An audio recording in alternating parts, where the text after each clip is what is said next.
जय भीम साथियों, मैं भारत विकास। आप देख रहे हैं SPTV भीम आर्मी। इस वक्त की सबसे बड़ी खबर का रुख कर लेते हैं। उत्तर प्रदेश के हापुड़ जिले में बहुजन समाज पार्टी की बड़ी रैली हुई है। जनसभा को संबोधित करा है बहुजन समाज पार्टी के राष्ट्रीय महासचिव सतीश चंद्र मिश्रा जी ने। रैली में उमड़ा जनसैलाब, हजारों की तादाद में पहुंचे लोग। बहुजन समाज पार्टी की बड़ी रैली में सतीश चंद्र मिश्रा जी ने किया रैली को संबोधित। हमारे बीच में बैठे श्री नरेंद्र भाटी जी, डांडा जेवर से जो हमारे प्रत्याशी हैं, श्री दादरी से श्री मनवीर भाटी जी, सरदना से श्री संजीव धामा जी, तथा आपको ये खुशखबरी देते हुए कि हमारी नेता, हमारी मुखिया, हम सबकी नेता सुश्री बहन मायावती जी ने हापुड़ से जिनको आशीर्वाद दिया है, आपके बीच में प्रत्याशी बना करके भेजा है, श्री मनीफ उर्फ मोनू जी।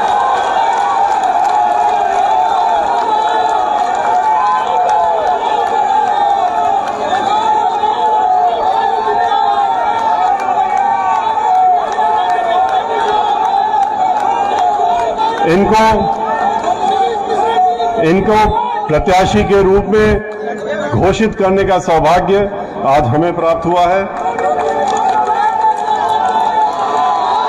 बहुजन समाज पार्टी में जिस तरीके से आप लोगों ने इनका उत्साह के साथ स्वागत किया है, तो मुझे ये पूरा विश्वास हो गया है और मैं अपनी नेता को भी ये विश्वास दिलाने का काम करूंगा कि हापुड़ की ये सीट उनकी झोली में जाने जा रही है।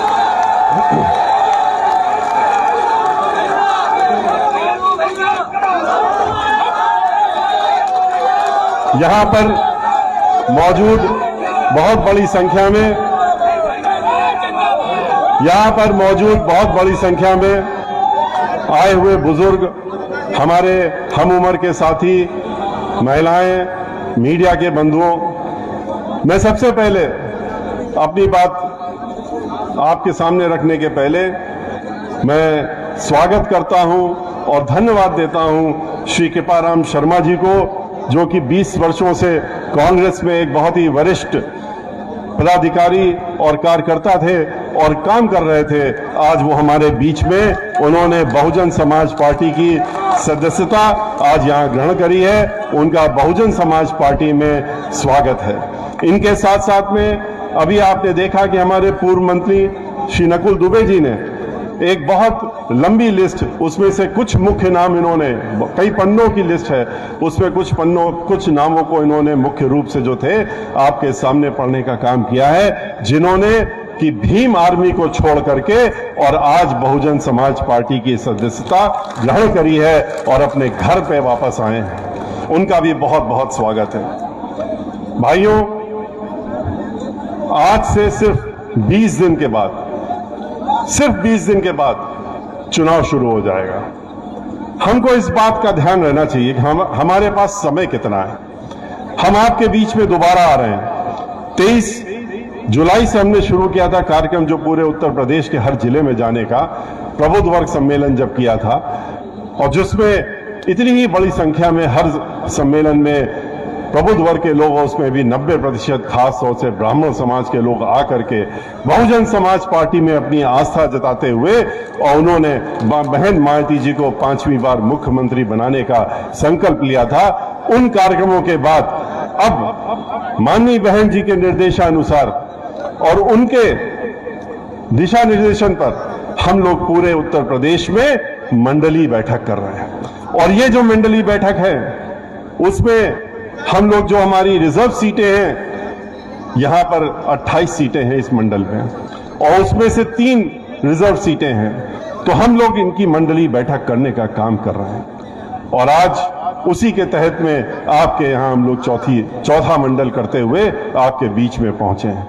और जो बातें मैं आपसे करने जा रहा हूं, जो बातें हमारे साथियों ने कई बातें पहले से ही कह दी, उसके साथ साथ में जो बातें मैं आपके साथ में कहने जा रहा हूं, मैं आपको ये बताना चाहता हूं कि ये बातें हम आपके बीच में अपनी पार्टी के नेता मुखिया बहन मायावती जी की तरफ से आपको संदेश के रूप में देने जा रहे हैं। उनके दिशा निर्देशों पे ये बात हम आप तक पहुंचाने का काम कर रहे हैं, क्योंकि शीघ्र ही जब हम लोगों की मंडल स्तरीय पूरे उत्तर प्रदेश की बैठकें खत्म हो जाएंगी, उसके बाद हमारी नेता बहन मायावती जी का दौरा शुरू होगा, जो कि हर जिले में आपके बीच में आएंगी और आपके बीच में आकर के वो आपके अपनी बातों रखने का काम करेंगे। लेकिन इसके पहले हम और हमारे साथी लोग पूरे उत्तर प्रदेश में मंडल स्तर की बैठक करके और उनको पूरे प्रदेश का उनको उसके बारे में बताने का काम भी करेंगे। यहां से लौटने के बाद मैं उनसे जब बात करूंगा तो उनको बताऊंगा कि मेरठ मंडल में और हापुड़ में जो आज सभा हुई है, उससे ये साफ जाहिर हो रहा है कि मेरठ मंडल की 28 की 28 सीटें हम लोग बहन मायावती जी की झोली में डालने का काम करेंगे। और ये सीटें जो हैं, ये बहन मायावती जी को 5वीं बार मुख्यमंत्री जब बनेंगी, वो निश्चित है, उसको तो कोई रोक ही नहीं सकता। ये हमारे साथी लोग कह रहे थे, अभी हमारे सांसद छोटे भाई श्री दानिश अली जी ने आपके सामने कहा, आपको आगाह करते हुए कि मीडिया पे मत जाइएगा, मीडिया की बातों को मत समझिएगा। ये जो खरीद करके एक दिखाया जाता है बीच बीच में, उसमें जाने की जरूरत नहीं है। हम आपसे कहना चाहते हैं कि आप जो बात उन्होंने कही है बिल्कुल सही कही है।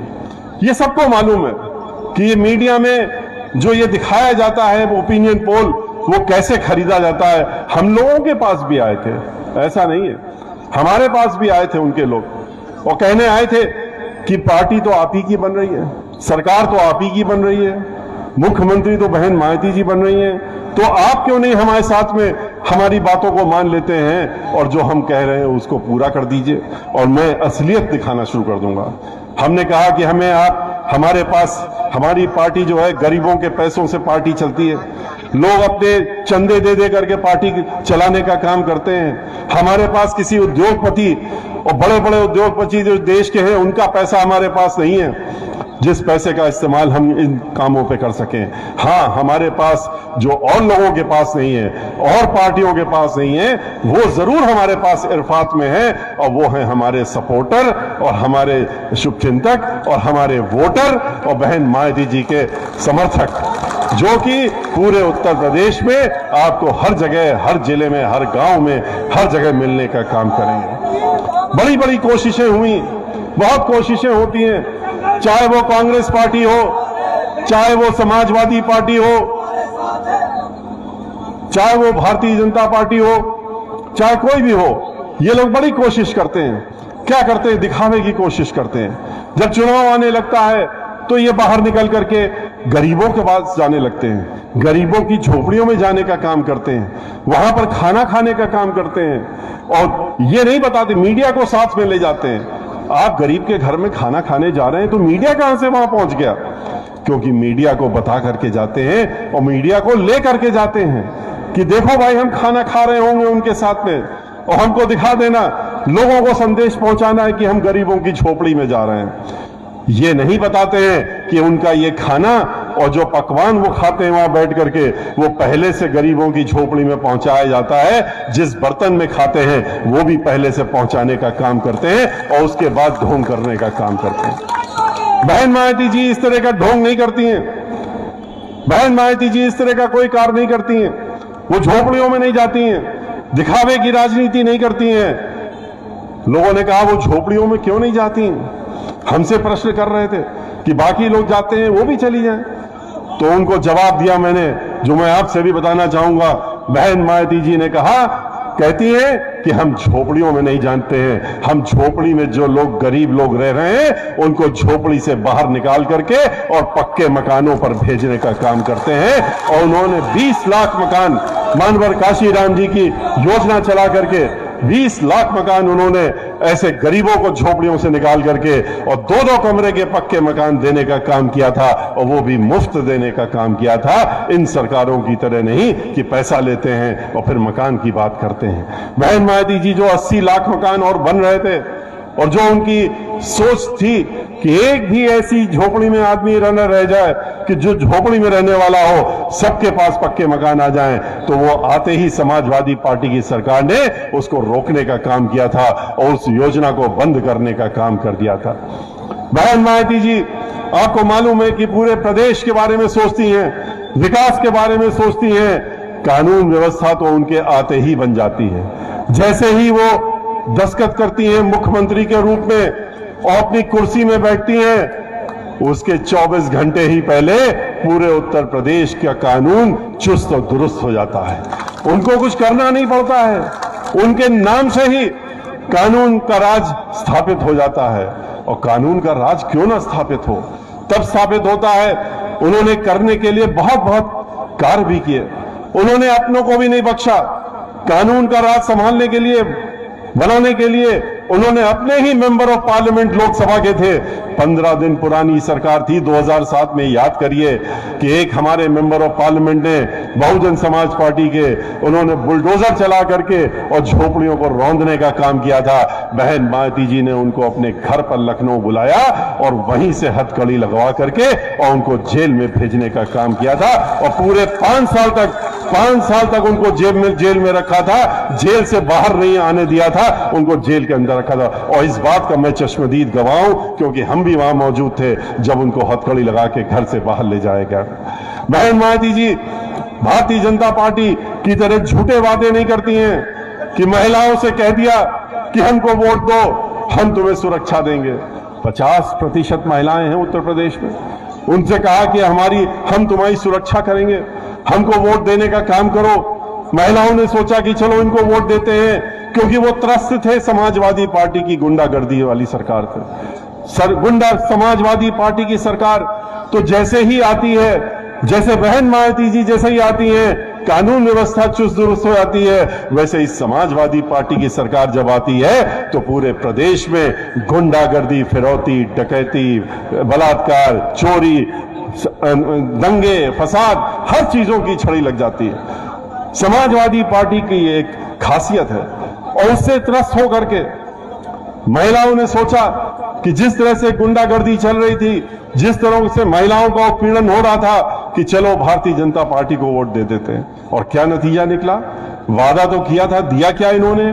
आज इनकी खुद की रिपोर्ट पढ़ लीजिए, ये हम अपनी रिपोर्ट नहीं बता रहे हैं, इनकी एनसीआरबी की रिपोर्ट। हर 2 घंटे में एक महिला के साथ में उत्तर प्रदेश में बलात्कार और दुराचार हो रहा है। ऐसा इन्होंने महिलाओं को सुरक्षा देने की बात कही। इन्होंने सभी के साथ धोखा दिया। इन्होंने नौजवानों से कहा कि आप हमको वोट दे दीजिए, आप बेरोजगार हैं, आप पढ़े लिखे हैं, आप पीएचडी के डिग्री होल्डर हैं, आप आइए हमारे साथ में, हम आपको 2 करोड़ लोगों को नौकरी 1 साल में देने का काम करेंगे। बेरोजगार नौजवान जिनको कि उनके गरीब माताओं पिताओं ने पढ़ा करके अपने जीवन भर की पूंजी लगा करके उनको डिग्रियां दिलाई, पीएचडी बनाया, पढ़ाने का काम किया, उन सब लोगों ने मिल करके इनको वोट देने का काम किया। और मिला क्या? जैसा कि श्री कपिल मिश्रा जी कह रहे थे आपके सामने कि इन नौजवानों के साथ में कितना बड़ा धोखा हुआ। नौकरियां तो नहीं मिली, बल्कि नौकरियां छीनने का काम किया। इनकी 2 करोड़ नौकरियां छीनने का काम किया। और किस तरह से किया? जैसा कि श्री दानिश अली जी बता रहे थे अभी आपको, पूरे देश को बेच दिया। जहां जहां सरकारी नौकरियां होती हैं, कहां पर सरकारी नौकरी मिलती है? जहां पर जो सरकारी नौकरियां होती हैं, जहां कोई रिटायर हो रहा है उसको नौकरियां देने का, उसके बाद की नौकरी बंद कर दी। जहां सरकारी उपक्रम थे, चाहे वो रेलवे हो, चाहे वो एनजीसी हो, जितने पब्लिक सेक्टर कॉर्पोरेशन हो, चाहे बिजली के घर हो, जहां जहां पर भी हो, चाहे वो डिफेंस के बनाने वाले जो हमारे यहाँ डिफेंस प्रोजेक्ट्स होते हैं वो हो, हर जगह उन्होंने इनको बेचने का काम किया। निजी हाथों में बेच करके यहां तक कि लाइफ इंश्योरेंस कॉर्पोरेशन भी बेच दिया और बैंकों को भी बेच दिया। पहले बैंकों को लूटा उन्हीं लोगों ने और फिर उन्हीं के हाथों में बैंकों को भी निजीकरण करने का काम कर दिया। तो नौकरी कहां से मिले? नौकरी ही नहीं रह गई तो रिजर्वेशन तो अपने आप ही खत्म कर दिया इन्होंने। पूरे देश से रिजर्वेशन खत्म करने की एक ऐसी षड्यंत्र रचा कि नौकरी ही नहीं होगी तो रिजर्वेशन क्या होगा। तो चाहे वो अपर कास्ट समाज के लोग हों, चाहे वो पिछड़े वर्ग के समाज के लोग हों, और चाहे वो शेड्यूल कास्ट के समाज, दलित समाज के लोग हों, उन सबका इन्होंने नौकरी में भविष्य खत्म करने का काम कर दिया। और जब इन लोगों ने आवाज उठाई, इन्होंने प्रदर्शन किया, इन्होंने घेराव करने का काम किया, इन पढ़े लिखे नौजवानों ने कहा कि कहां है नौकरियां, तो क्या मिला उनको लाठियां मिली, उनके सर फोड़े गए, उनके सरों से खून निकलता हुआ मीडिया में, टेलीविजन में, अखबारों में हम सबने देखने का काम किया किस तरह से उनके साथ में इन्होंने व्यवहार करने का काम किया। और जब उसके बाद क्या कहते हैं कि हमने नौकरी का वादा किया था, नौकरी तो नहीं दे सकते, एक सलाह दे सकते हैं। और कौन सी सलाह दी इन्होंने इन पढ़े लिखे नौजवानों को? उनसे कहा कि आप जाइए और पकौड़ा बेचने का काम करिए, पकौड़ा बेचने का काम करिए। पकौड़ा बेचना, हम लोग खुंचा लगाना, ठेला लगाना, छोटी दुकानें लगाना, ये सब हम लोग कोई बुरा नहीं मानते, क्योंकि बहुजन समाज पार्टी तो इन्हीं के लिए बनी है और इन्हीं के लिए काम करती है, इन्हीं लोगों से बनी है। और हम गरीबों के ही लिए लड़ाई लड़ते हैं, लेकिन धोखा नहीं देते हैं। धोखा देने का काम किया कि पहले जिन्होंने, आपने कहा पढ़ लिख जाओ, डिग्रियां ले लो, पीएचडी कर लो और उसके बाद हम तुमको नौकरी देंगे। तो ये धोखे वाली बात हुई, धोखाधड़ी करने का काम इन्होंने किया, वादा किया और धोखा देने का काम किया। किस तरह से अध्यापकों के साथ में धोखा दिया, यह भी किसी से नहीं छुपा है। वित्त विहीन अध्यापक पूरे प्रदेश में 20 लाख से ज्यादा संख्या है। उनसे इन्होंने कहा कि समाजवादी पार्टी ने आपको वादा करके, वोट लेकर के आपको उन्होंने सम्मानजनक मानदेय देने का वादा किया था, एक पैसा नहीं दिया, हम देंगे आपको, आप हमारे साथ आ जाइए। ये लोग भोले भाले अध्यापक, इनको अपना जीवन चलाना था तो ये उनके साथ चले गए, इन्होंने उनको वोट दे दिया। उसके बाद क्या हुआ? 5 साल निकल गए, इन्होंने उनकी एक बात भी सुध नहीं ली। 4.5 साल जब बीत गए तो इन अध्यापकों ने और अध्यापिकाओं ने जाके घेराव करने का काम किया।